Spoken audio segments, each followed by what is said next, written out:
Sauf que c'est dans ces semaines comme ça où on se rend compte qu'on est un mauvais trader ou on est un bon trader. Commencez pas à chercher midi à 14h, oui là je prends position, tac, tac, tac. Non, non. En vrai, c'est là que vous allez voir que vous êtes un bon trader. Si vous êtes un bon trader, vous n'avez pas besoin de prendre 15 000 positions par semaine. Vous respectez votre plan, vous serez rentable. Point.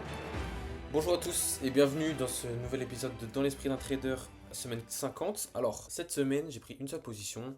Tout simplement parce que le marché il est pas très fluide en ce moment, il range, voilà tout simplement. Moi je trade principalement EU et donc bah voilà, EU range depuis le début du mois de décembre, donc c'est un petit peu compliqué de prendre des positions. Donc je prends des positions uniquement quand j'ai des setups qui sont intéressants. Vous savez, je me précipite pas à prendre 15 000 positions par jour, je sais pas quoi. Moi voilà, si j'ai une position dans la semaine, je prendrai une position dans la semaine, c'est tout. Juste avant de démarrer la vidéo, je vous laisse laisser un petit like, ça fait plaisir. Et puis surtout, je vous laisse mon Instagram dans la description parce que voilà, je poste dessus pas mal de reels et tout ça, donc pas mal d'actu. Donc si vous voulez me suivre sur Insta, je vous laisse dans la description. C'est parti. Ok, donc on se retrouve sur nos marchés, particulièrement sur U parce que c'est sur cette paire-là que j'ai pris position cette semaine. On est dans un range depuis fin novembre. Ça veut dire que, alors, on est à l'intérieur de ce dernier mouvement-là, tac, juste là, en H4, mais sauf que on n'a toujours pas de direction puisque on a à peine pris les liquidités à ce niveau-là, on n'a pas été chercher encore à ce niveau-là. Donc oui, on a été touché à un pivot monthly, mais on n'a pas encore de direction, donc c'est-à-dire que là, le prix, tout simplement, il fait ce qu'il veut, il range comme ça à l'intérieur de notre structure. Donc on n'a pas de direction claire, on ne sait pas si on doit prendre des ventes, des achats, rien. Donc on sait que notre H4, il est baissier, on va favoriser tout de même les ventes. En plus, on a touché le pivot monthly juste là, tac, juste ici, il y a quelques jours, mais en réalité, on est quand même à l'intérieur d'un range. Donc ça manipule, donc ça crée de la liquidité. Donc on est prudent. En H1, quand on regarde la semaine, on est baissier. Donc la semaine, elle commence ici. Et on fait des hauts de plus en plus bas et des bas de plus en plus bas aussi. Vous voyez, comme ça, tac, tac, tac, tac, tac, tac. Donc moi, qu'est-ce que je fais à ce moment-là? Je vois ça.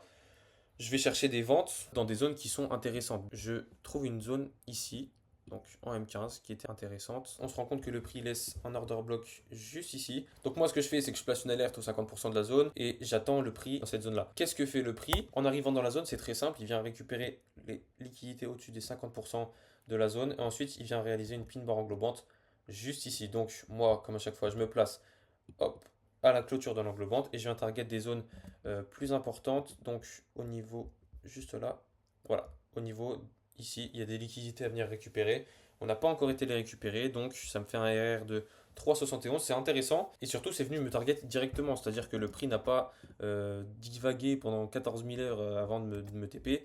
Il est venu directement chercher mon TP juste là. Donc voilà, c'est tout pour cette semaine. Ça a été une semaine assez calme. En réalité, les semaines comme ça où ça range, c'est un petit peu compliqué de prendre position, on n'a pas de direction claire. Sauf que c'est dans ces semaines comme ça où on se rend compte qu'on est un mauvais trader ou on est un bon trader. Parce que quand on est dans des semaines où il y a peu d'actions, etc., et qu'on prend qu'une seule bonne position, et bien ça veut dire que mentalement, vous êtes prêt à respecter votre plan.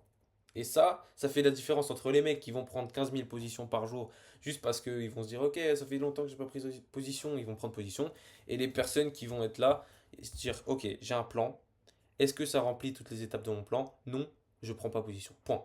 Et là, vous vous retrouvez avec une position, deux positions dans la semaine. Sauf que c'est 2 TP et 2 TP à 7 R, du coup, je sais pas si vous avez pris 2 fois 3,5 R, et ben ça vous fait forcément des bons résultats. Donc, ce que je vous conseille de faire, c'est noter votre plan et fixez-vous votre plan. Commencez pas à chercher midi à 14h, oui là je prends position, tac, tac, tac. Non, non. En vrai, c'est là que vous allez voir que vous êtes un bon trader. Si vous êtes un bon trader, vous n'avez pas besoin de prendre 15 000 positions par semaine. Vous respectez votre plan, vous serez rentable. Point. Donc voilà, c'est tout pour moi. Écoutez, merci de m'avoir écouté. Je vous laisse laisser un petit like, vous abonner à mon Instagram. Et puis on se retrouve pour la semaine prochaine. Allez, ciao.